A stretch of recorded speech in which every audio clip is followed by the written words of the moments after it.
Our live event is going down twice a year in Rocky Mount, North Carolina, called the Millionaire Nurse CEO Conference. We will be covering the blueprint and master plan to grow a wealthy and flourishing company. We love that you listen to the podcast, but we want you in the room. We will be sharing insights on marketing and sales strategies so that you are able to create more impact and make more money, creating more freedom so that you can do the things that you love. So join us for the nursing event of the century. Go to vpnursing.com to sign up for this life-changing event. So good morning. So I have my friend Kimberly here. So first, I ask that you like, share, comment, and subscribe to the channel, okay? Because we want to get Kimberly's story out because Kimberly is pretty phenomenal. I was just telling her, I was like, there's rarely many people that I meet that I'm just fascinated and think that they are absolutely amazing. But Kimberly is one of those people. So Kimberly, in your own words, tell us who you are. Well, first, thank you, Dr. P, if I may call you that, for having me. I'm humbled and honored to be here. Before I was on your podcast, I did my due diligence like you would do in real estate investing, and I searched you, and you are also phenomenal and have an amazing story. So I'm humbled and honored to be here. So a little bit about myself. There's two sides. I say there's the real estate side and there's the nursepreneur side. So the real estate side, I close, I connect, I consult, I collaborate, I capital raise for a private equity fund. On the nursepreneur side, the entrepreneurial side, I'm a nurse by trade, 21 years, 31 in healthcare. I'm also a keynote speaker. I'm an author. I'm a wellness coach. I'm a CPR instructor. I have a ministry here in Southwest Michigan.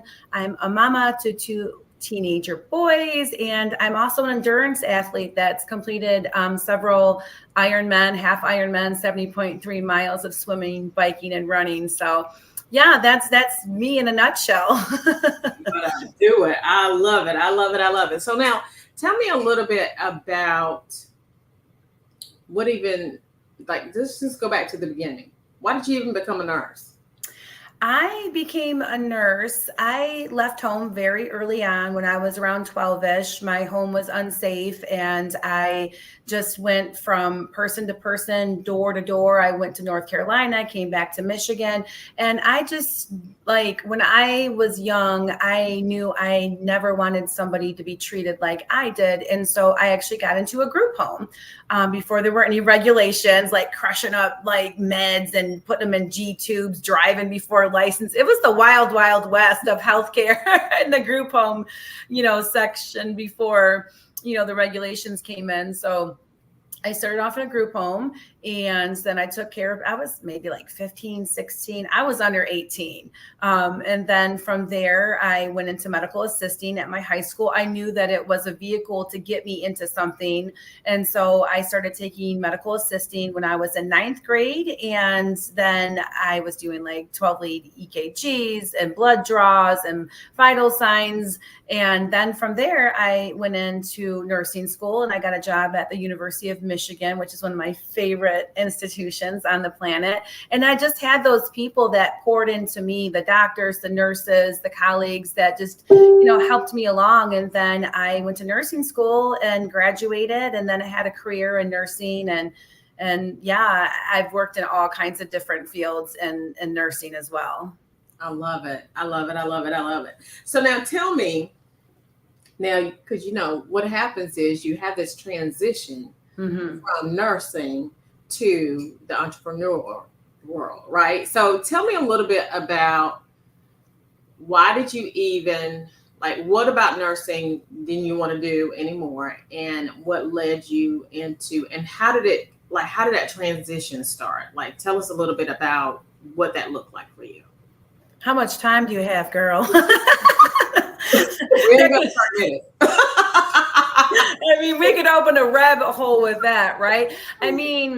So I've always loved taking care of people. I've always enjoyed nurturing and scaling other people. So, I mean, from early on, let's be clear. Like I started off nursing when you had like the paper tape that you were taping your IVs and you were looking at your watch for, vasoactive drips like cardizem, right? Like I'm OG. I've seen from, right. You got right? Yes. But what's cool is kind of like, because I'm 48, and just like the transition, like where we're at now with technology, same thing in nursing. I started off taping IV bags, having a Gomco suction, no staff, like no pharmacy, making your own drips, and you never had a secretary. You were running your own blood. Like it was the wild, wild west of nursing. Just no one talked about it, and it's kind of like being in an unhealthy relationship. You don't really know what the norm is if you don't have safe standards, right? And so it just got more and more unsafe and more abuse. Like I've been kicked, I've been hit, I've been spit at, I've been hit in the head with a metal, like magnet. I've been attacked by patients. I was kicked when I was pregnant with my firstborn in Philadelphia. Like nurses take a lot of abuse and nobody talks about it. And then, the directors of nursing and all the managers, and I've been a director of nursing at a large scale facility, and I actually quit after 2 weeks because of the conditions there, and they were over profit, over just actually providing care. And so, I mean, I've had roles. I've been an ICU nurse, CTICU, PCU, CCU. I've worked in OR and ER before I was a nurse. I worked in really large scale facilities. I've done travel nursing, camp nursing, ministry nursing, medical missions. I was a migrant outreach nurse. And in every single department or place or whatever role I had, there were always problems. There were always problems that you had to solve for other people while not getting paid appropriately. Like these YouTubers out here making like, so much money. And we're over here like exposing ourselves to disease and abuse for what, like 30, 40 bucks an hour? That's cute. Like really, And so I've always followed, passion over profit because that's who I am, and I love the work. And so kind of like a bad relationship, you put up with the work until you get to the point where you're like, no, this isn't working. And the statistics are just, I'm not 100% sure, but I want to say that within 5 years, 75% of nurses leave the field for good. And then like at 8 years, it's like 99%, or it's stifling. So to have like nurses like you and I that are actually the oak trees of the units and leading and directing. Before, when I was a nurse, you had to work your way up. Like you had to work ER and step down to get to the ICU. Now it's just like, oh, LPN, good. You have a license and a pulse? Here, go take care of this patient that just had open heart surgery with a balloon pump and a swan and an art line and chest tubes and, a cardiac, pace wires that you have to monitor on like, it's just crazy. And then I just had my last job as a director of nursing, and I just was like, what am I doing? Like, this is just, I can't do this anymore. And then of course I got in between of all of this, I got diagnosed with Ehlers Danlos and lupus, and I had MCAS and POTS and stenosis and 8 surgeries in 10 years. Okay. You're going to have to back that up. So tell us what Ehlers Danlos and all of that is. So tell the audience, because not everybody is a nurse. So tell them what it is. Oh, yeah. Okay. That's right. Yeah. Thanks for reminding me. Right. So I was on the course of a half Ironman in Northern Michigan, and I just felt God, and I just felt like God was leading me. And I just had always felt terrible. Like I had problems. Like I said, the surgeries, no one could like figure me out. I went to specialist after specialist. They basically, my own community gaslit me, said it was all in my head, or I was, seeking narcotics, which I have an aversion to because my parents were opiate addicts. Like when I graduated nursing school, pain was the fifth vital sign. And they were like, oh yeah, oxys. Yeah. They're like Tylenol, here you go, you know? And so I was part of the opiate crisis and stuff. And so I went to provider after provider. So I'm like, okay, this is the body that God gave me. I'm just going to have to deal with it. So I always had that mindset of like, you're not going to play a victim. You're just going to do it. So I was struggling on the course because it's 70.3 miles of swimming, biking, and running. And then after I finished, I went to a chiropractor after a fall that I had, and I just couldn't recover from the fall. I'm like, okay, I'm an endurance athlete. I'm like, why can't I recover from this fall? And so he took one look at me and it's like, have you ever heard of Ehlers Danlos? And I'm like, what is that? Like, and I'm pretty diverse in my expertise. And so I went home and I Googled it and I just started crying. I'm like, oh my goodness, that's what I have. So it's a connective collagen disorder where you don't create collagen like the normal person. And there's 13 different kinds. And so it'd almost be like when you're on a bridge and it's missing the plank and you can't get to the next. And so it doesn't matter. There's no cure. You can take all the collagen that you want and it won't, because you don't have the building blocks. And with that comes like a slew of hypermobility. So your joints pop out, you have bowlish, because collagen's everywhere in your body. It's in every single system. So patients present differently. And they're saying that it's not so much that it's rare, that it's misdiagnosed. And it took me almost 20 years as a registered nurse with a healthcare background to get diagnosed. And it was a chiropractor that just took one look at how, that I was standing, and then he made me do these tests. Like, it's like the Ehlers Danlos gang sign where you can take your finger and put it down to your wrist.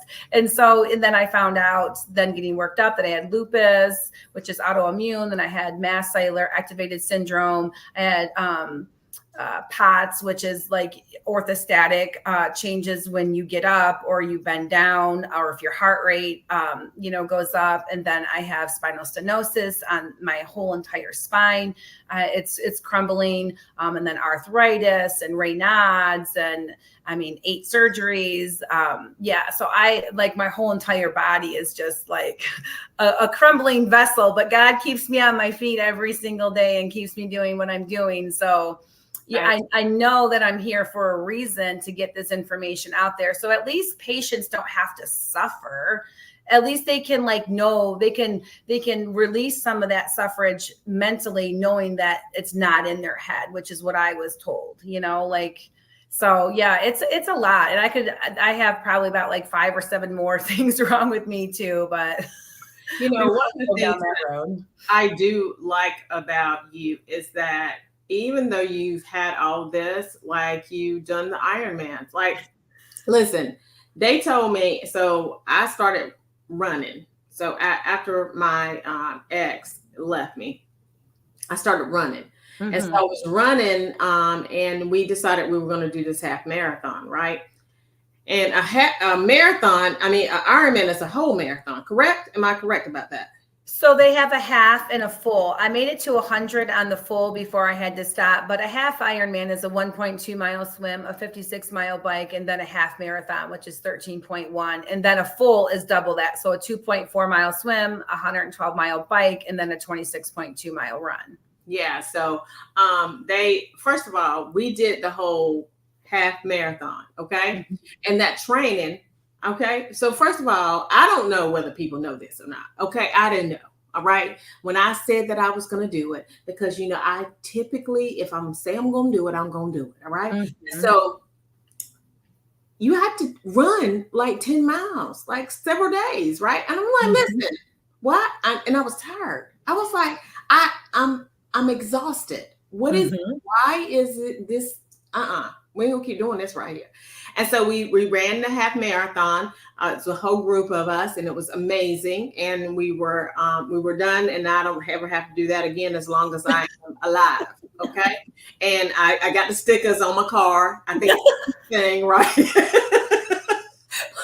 And then you talking about biking and then swimming? Oh no, that and then you have all these things that are wrong with you. But the reality is that our minds can do exactly, we can do whatever we want to do.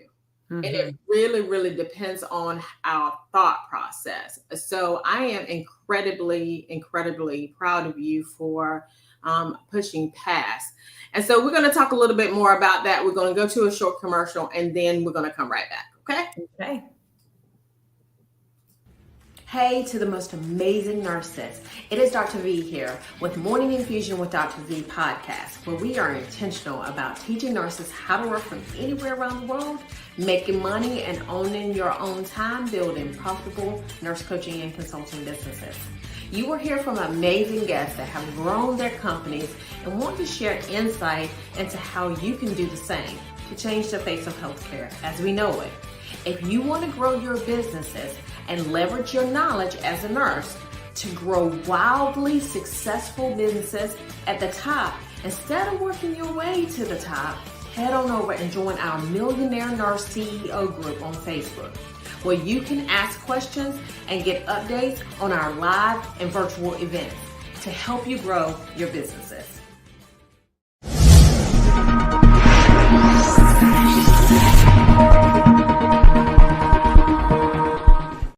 Okay, so we're back with Kimberly. So Kimberly, you did all this. You lost how much weight did you lose? Well, first, I want to congratulate you because a finish line is a finish line. To like, you are in like a certain percentage, like the certain percentage that people complete marathons. And then if you broke it down to a woman and then the minority, girl, you're skyrocketed. So congratulations. That's amazing. Yeah. I'll take Yeah, that's great, man, for sure. Even if it's a 5K, a 10K, like, because you have to set an intention. And you had, like you said, you had to do the training. You had to put in the time to get across the finish line. And so congratulations. Well, thank you. I'll take that and we'll work that out. Now, how much weight did you lose? Because you. Yeah, I want to say altogether it was just under 110, all naturally, no gimmicks, no meds, nothing. Just the grit and perseverance that you need, like when you're working those 13, 14, 15, 16-hour shifts in the ICU or in nursing. So I feel like all nurses just have that gritty perseverance and they just have it in them. They just need other people to bring it out of them. That is so, so true. So tell me a little bit about just that first step into doing all that you did to the marathons, like those first days. What kind of mentality did you have in order to walk into that gym or walk on that pavement? What did that mentality look like? One of my first stories, I have a second story that's actually going to tie in all the things on 9/24. It gets published, but I just got sick of myself. I'm just like, I just woke up one day and I was just sick all the time, not knowing that I had all this other stuff going on in my body as well. So I had a food addiction too because of the trauma, and looking back now, knowing how the amygdala, works, and how your hippocampus can get dysregulated. Like I was seeking those dopamine, those good feel neurotransmitters because I was plugging things into my life because I was unhappy. And then I just got up and I'm like, how are you going to be around for your kids? Like if you are this big, And so I just prayed about it. And then I entered in for a free entry because I'm frugal. And I won the entry to the Great Smoky Mountains inaugural half marathon. I was like, okay, God, like I never win anything. And so I just started training, and I was really big when I started training. I got a book, Jeff Galloway, and I started doing walking and running. And then I just trained my body and then ended up on a course and finished it. And I was like, oh, okay, well, if I can do that, I can do this. And then it just kind of spiraled from there. Then it went to a full marathon, and then I got into triathlon, did a sprint, Olympic, and then the half, and then I attempted one full. But again, I had to pull out at mile 100 because I was vomiting and just really sick the whole day. So it was a smart choice to put. It's the first thing I ever quit, and it was very humbling for sure. Well, the reality is that when you have that mentality that you're going to, you're going to finish or not finish, It doesn't matter. At the end of the day, you started something that was amazing. And for you to just keep going and keep going, that's a whole different mentality. And this is the thing that, as it relates to how we look at our bodies, our bodies are a temple. We do not have but one of them. Yes. And that is where I think that some people just really struggle, because they're like, well, I can do this, and I can take a medication for it. Let me explain something to you. Whenever you take a medication for it, typically it is a patch for the real problem. And so food heals the body, exercise heals the body. Those are the things that you need to do. And we can go back for years and years and years, and we can say the same thing, because it matters. It matters what you've done. And so I'm incredibly proud of you. Now, thank you. Talk about this real estate investing. How did you did you invest in your house? Like, how did that all start?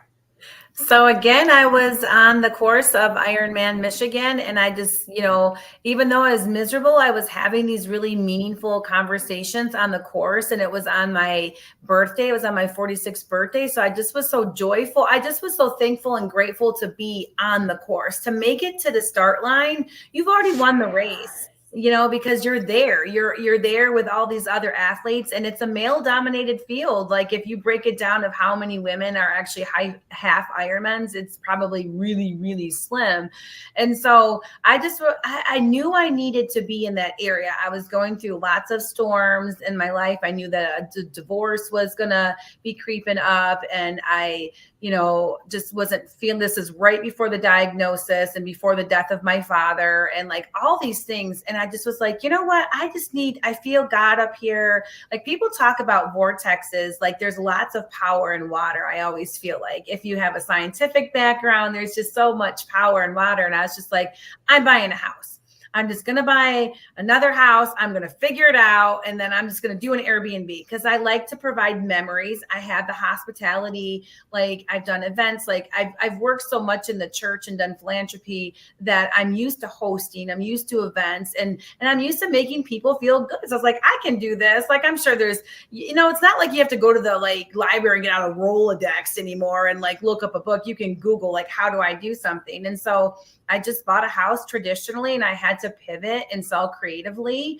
And so that's kind of where my journey started in real estate. Unfortunately, I was doing very well. I was reinvesting the money into the house, but then one council person in the village wanted to monetize and monopolize off of all the real estate in northern Michigan. So they changed the law, even though I was supposed to be grandfathered in. And so I had to pivot, and I had to cancel almost $40,000 worth of bookings. I wasn't even halfway booked, because Michigan, where I was at, is very seasonal. And so I didn't know what I was doing. So I was in one mentorship. What I started doing when I felt my life falling apart, I was like, okay, I'm going to invest in myself. If it's one person that I can bet on, is me, because I know what I'm capable of, right?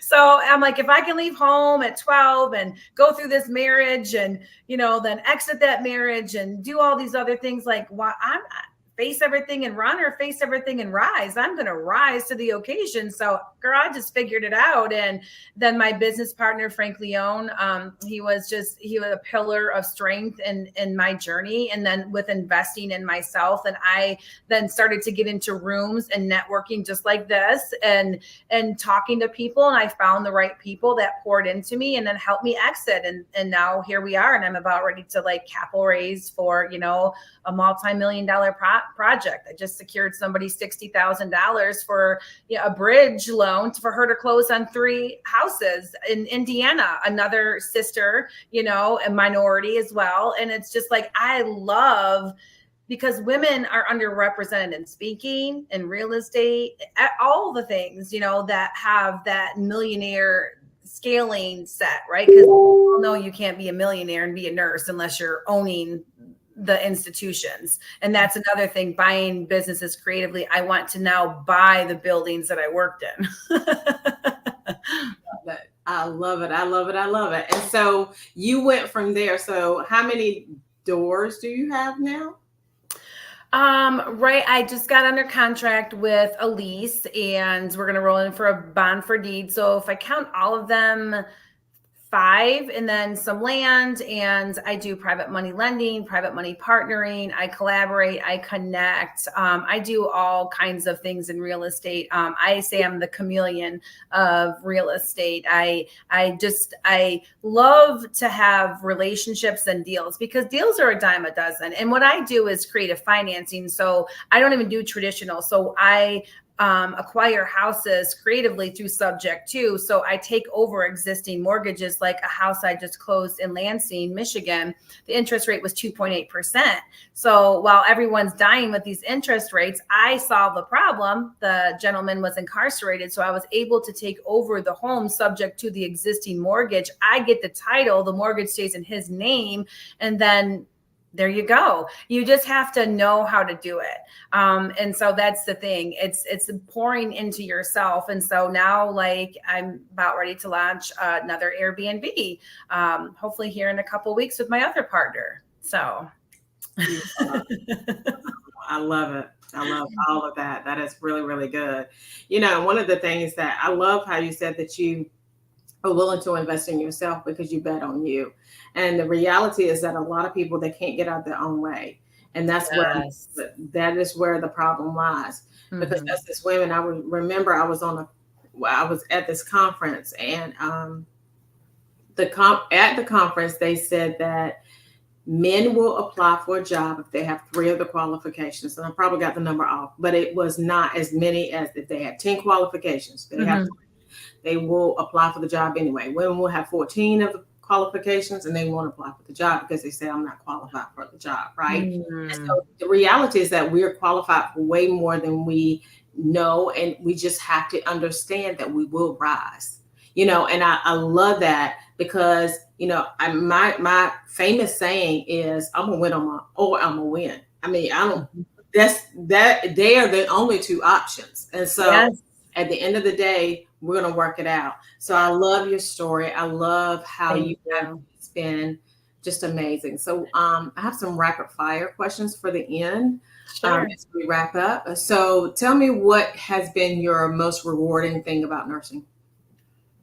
Saving lives. I just was having this conversation with my friend. Who knows how many lives I saved just by the education that I gave, the information in the grocery lines, at the school pickup lines, everywhere. Like, just being able to make a difference in someone's life, solve a problem, and just be a helper.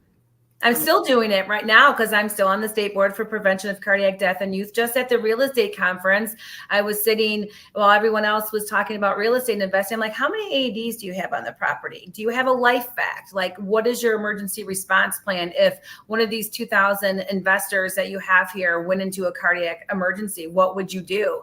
And I have those conversations with people everywhere. So now they're going to be getting the anti-choking device because one person every 5 days dies from choking. And so wherever I go, I try to leave the space better. And so that's what I love about nursing, because you can still practice like in your own special way outside of doing it under a license at an entity or institution. Love it. Now, what do you think is the most common misconception about nursing? Most common misconception about nursing. That everyone makes a lot of money. I think, the COVID boom with the travel nursing, and then the TikTokers and the YouTubers and all those people like going, oh, look, I made this much. They don't say that your assignments are horrible, that the staffing ratio is like 1 to 3 on an ICU, that you don't have the supplies and the staff to do your job safely. All they see is the capital. And that's the problem with these newer nurses too. I hate to say it because I'm, the biggest go giving nurturing person, but they look at it more as profit over passion. And you never can do that in nursing. You just, that's why the burnout's so high, right? Because you're getting the wrong people for the wrong reasons that are doing the incorrect things, and they can't tolerate because they're not the OGs. They can't pivot with purpose and know their exits and how to secure, whether it's, it's you have new grads now taking charge of complete wards. It's like a mass exodus, like the healthcare system is collapsing and no one's talking about it. So just the misconception that, nurses are making a lot of money and that the healthcare is, safe. It's not safe, like especially in July and June when the new residents come in. Good luck, have fun, may the odds be in your favor. You know what I'm saying? There's a lot of misconceptions for sure. A lot. I love that. But you are absolutely right about everything you just said, every last bit of it. Yeah. Now, what are you reading now? What am I reading? Wealth Without Cash by Pace Morby. Oh, I love it. Now, who is a leader, living or dead, that you would like to have a conversation with? My son's grandfather. Now, why your son's grandfather?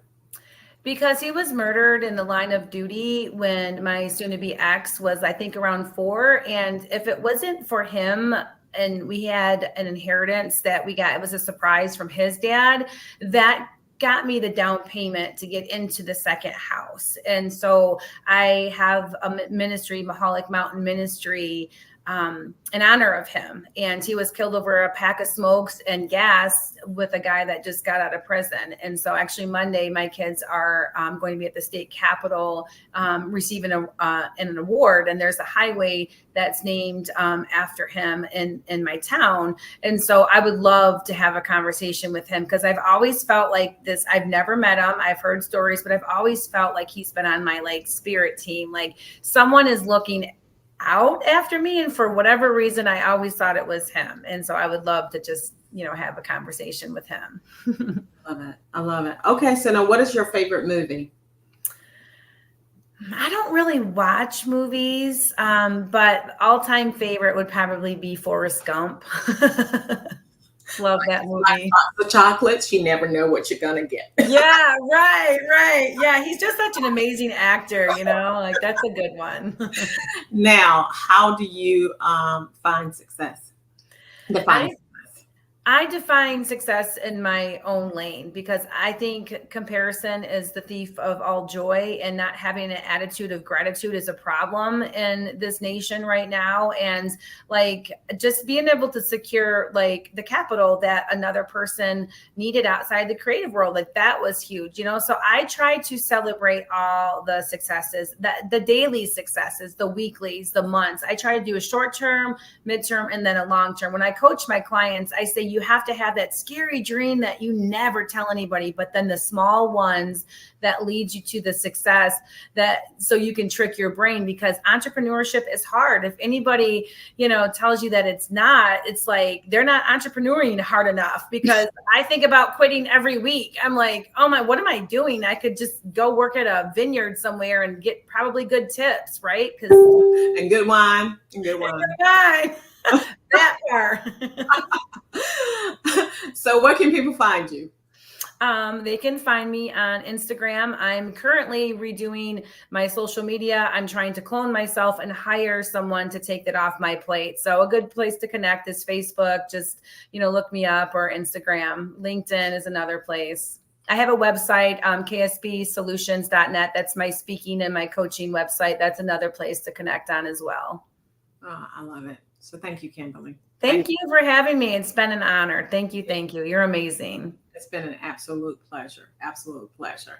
So again, comment, subscribe, share, hit the subscribe button, guys, so that we can get this channel up, because we want to know about all these amazing nurses who have been doing amazing things. You guys have a phenomenal rest of your day. Goodbye. Bye.